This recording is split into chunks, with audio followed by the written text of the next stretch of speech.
10 સુધીના તમામ મહત્વપૂર્ણ સમાચારો સાથે હું છું જયેશ। વાત સૌપ્રથમ ગાંધીનગરથી કરીશું કે જ્યાં સીએમ ભૂપેન્દ્ર પટેલની અધ્યક્ષતામાં કેબિનેટની એક મહત્વપૂર્ણ બેઠક મળશે। આગામી સમયની અંદર પીએમ નરેન્દ્ર મોદી ગુજરાત પ્રવાસે આવી રહ્યા છે અને સાથોસાથ વરસાદને લઈને સ્થિતિ પર ખાસ સમીક્ષા થવાની છે। બેઠકમાં રાજ્યમાં ભારે વરસાદ અને પૂર બાદની સ્થિતિ પર આ ચર્ચા હાથ ધરાશે। બેઠકમાં ખેતીને થયેલા નુકસાનના સર્વેનો મુદ્દો પણ ચર્ચાવાનો છે।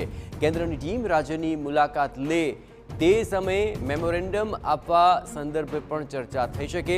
આરોગ્ય પ્રધાન કચ્છના રોગચાળાની સ્થિતિથી કેબિનેટને વાકેફ કરશે। રોગચાળામાં થયેલા માનવ મૃત્યુની પણ કેબિનેટ બેઠકની અંદર સમીક્ષા કરાશે। પીએમ મોદીના ગુજરાત પ્રવાસ અને આયોજન અંગે પણ આ બેઠકની અંદર ચર્ચા થવાની છે। તો મહત્વપૂર્ણ કેબિનેટની આજની આ બેઠક રહેશે કે જેમાં મહત્વપૂર્ણ મુદ્દાઓ પર સમીક્ષા કરવામાં આવશે। આગામી સમયના આયોજનને લઈને આ બેઠક અત્યંત મહત્વપૂર્ણ બની રહેશે।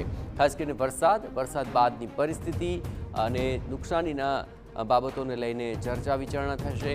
આ ઉપરાંત કચ્છમાં જે મૃત્યુઆંક વધ્યો છે તેને લઈને પણ આખરે બેઠકની અંદર ચર્ચા વિચારણા થવાની છે। પીએમ નરેન્દ્ર મોદી આગામી સમયની અંદર ગુજરાત મુલાકાતે આવી રહ્યા છે। એવે તબક્કે તેમના ખાસ કાર્યક્રમોના આયોજનને લઈને પણ આ બેઠકની અંદર ચર્ચા વિચારણા કરાશે। રોગચાળાની સ્થિતિને લઈને કેબિનેટને ખાસ વાકેફ પણ કરવામાં આવશે। રોગચાળામાં જે માનવ મૃત્યુની પણ કેબિનેટ બેઠકની અંદર સમીક્ષા થવાની છે। આ ઉપરાંત સૌથી મહત્વપૂર્ણ મુદ્દો રાજ્યમાં વરસાદની સ્થિતિને લઈને છે, કારણ કે ભારે વરસાદ આ વર્ષે વરસ્યો છે અને વરસાદ બાદ જે નુકસાની થઈ છે તેને લઈને બેઠકની અંદર ખાસ સમીક્ષા કરવામાં આવશે। વળી આગામી સમયની અંદર પણ હજુ પણ વાદળછાયું વાતાવરણ બની રહેવાનું છે અને ભારે વરસાદની વકી પણ છે। એવે તબક્કે તંત્ર દ્વારા કઈ મહત્વપૂર્ણ કામગીરી પાર પાડવામાં આવશે, આ તમામ બાબતો અત્યંત મહત્વપૂર્ણ આ બેઠકની અંદર ચર્ચાશે। જોકે પીએમ મોદીનો પ્રવાસ અને તેના આયોજન અંગે પણ બેઠકની અંદર ચર્ચા થવાની છે અને વખતના વિશેષ આયોજનોને લઈને શું તૈયારીઓ કરવામાં આવી રહી છે તેની સમીક્ષા પણ બેઠકનો મહત્વપૂર્ણ મુદ્દો બની રહેશે।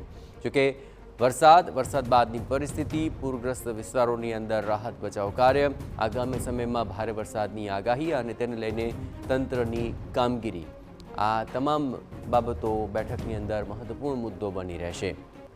રાજ્યમાં ભારે વરસાદ વરસ્યો છે ને ત્યારબાદ પૂરની પણ પરિસ્થિતિ જોવા મળી। જોકે મોટાભાગના વિસ્તારોની અંદર સાર્વત્રિક વરસાદ વરસ્યો છે પણ ભારે વરસાદ બાદ ખેતીને ખાસ નુકસાન થયું છે।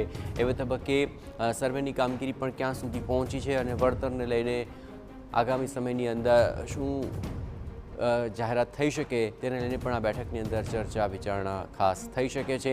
આ ઉપરાંત વરસાદ બાદ રોગચાળાનો માહોલ પણ બની રહ્યો છે। ખાસ કરીને કચ્છની અંદર પરિસ્થિતિ વધારે વિકટ છે અને ત્યાં કચ્છની અંદર માનવ મૃત્યુ સતત વધ્યા છે। તો તેને લઈને આરોગ્ય પ્રધાન કેબિનેટને તમામ બાબતોથી માહિતગાર કરશે। આ મુદ્દો અત્યંત મહત્વપૂર્ણ બની રહેવાનો છે અને હજુ પણ આગામી સમયની અંદર રાજ્યમાં ભારે વરસાદની શક્યતા વ્યક્ત કરવામાં આવી છે અને અમુક જગ્યાએ તો અત્યંત ભારે વરસાદ બાદ 12 થી 14 ઇંચ જેટલો વરસાદ વરસશે તેવી પણ શક્યતા છે। એવે તબક્કે આગામી સમયમાં તંત્રની શું કામગીરી રહેશે તેને લઈને પણ આ બેઠકમાં મહત્વપૂર્ણ ચર્ચાઓ થશે। રાજ્યમાં વરસાદ બાદની સ્થિતિ પર ચર્ચા અને રોગચાળા પર નિયંત્રણ તેને લઈને પણ આ કેબિનેટ બેઠકની અંદર સમીક્ષા કરાશે।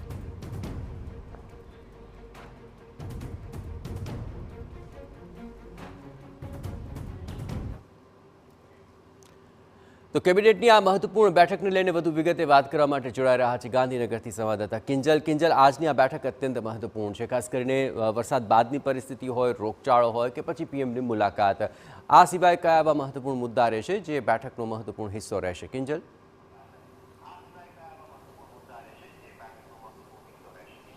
જે બિલકુલ વરસાદના કારણે જે અનેક મંત્રીઓ હતા જે પોતાના પ્રભારી વિસ્તારમાં હતા તેના કારણે છેલ્લા 2 સપ્તાહથી કેબિનેટની બેઠક છે તે યોજાઈ નથી। એટલે સ્વાભાવિક છે કે આ મહિનાની પ્રથમ બેઠક છે કેબિનેટની યોજાઈ રહી છે અને અત્યારે જો વાત કરવામાં આવે તો સૌથી મહત્વપૂર્ણ છે વડાપ્રધાનની ગુજરાત મુલાકાત, કેમ કે 2 રાત્રિ ગુજરાત રોકાણ છે તેની અંદર માનવામાં આવી રહ્યું છે કે કેટલાક જે સરકારના મહત્વપૂર્ણ પ્રોજેક્ટ છે તેનો પણ વડાપ્રધાન છે તે રાજભવન ખાતે રિવ્યૂ કરવાના છે।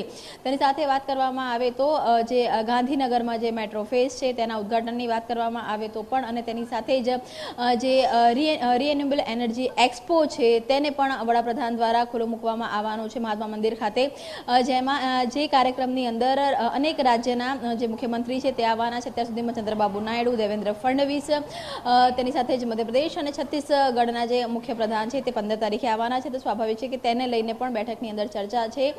વ્યવસ્થાથી માંડીને તમામ મુદ્દાઓ તેની પર થઈ શકે છે.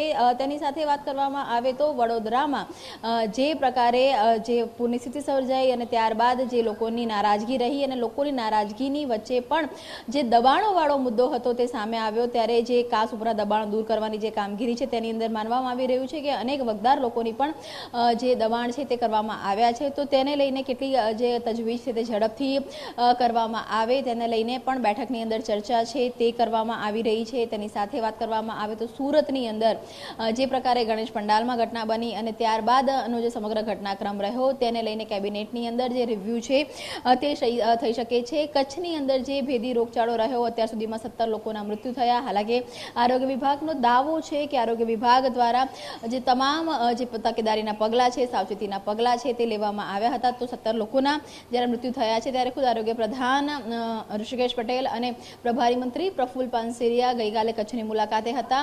જે પ્રાથમિક રિપોર્ટ બાદ આ બંને મંત્રીઓ કચ્છની મુલાકાતે જવા રવાના થયા હતા. ત્યારે તે જે મુલાકાત છે તેને લઈને પણ જે બેઠકની અંદર ચર્ચા છે તે થઈ શકે છે. જે પ્રકારે પાકને નુકસાની થઈ છે ત્યારબાદ કેન્દ્ર સરકાર દ્વારા પણ એક જે ટીમ હતી તે બનાવવામાં આવી હતી અને કહેવામાં આવ્યું હતું કે સર્વે માટે કેન્દ્રીય ટીમ છે તે પણ ગુજરાત આવશે. માનવામાં આવી રહ્યું છે કે કેન્દ્રીય ટીમ દ્વારા પણ અનેક જગ્યાઓ પર બેઠકો છે તે કરવામાં આવી રહી છે. ત્યારે પાક નુકસાની સર્વે વળતરને લઈને પણ આ બેઠકની અંદર ચર્ચા થઈ શકે છે. આભાર કિંજલ, તમામ ગતિવિધિઓ પર આપ નજર રાખતા રહેજો. તો સમગ્રતયા આગામી સમયના જે આયોજનો છે તેને લઈને આ બેઠકની અંદર અત્યંત મહત્વપૂર્ણ ચર્ચા બાદ અંતિમ પરિણામ સુધી પહોંચી શકાશે.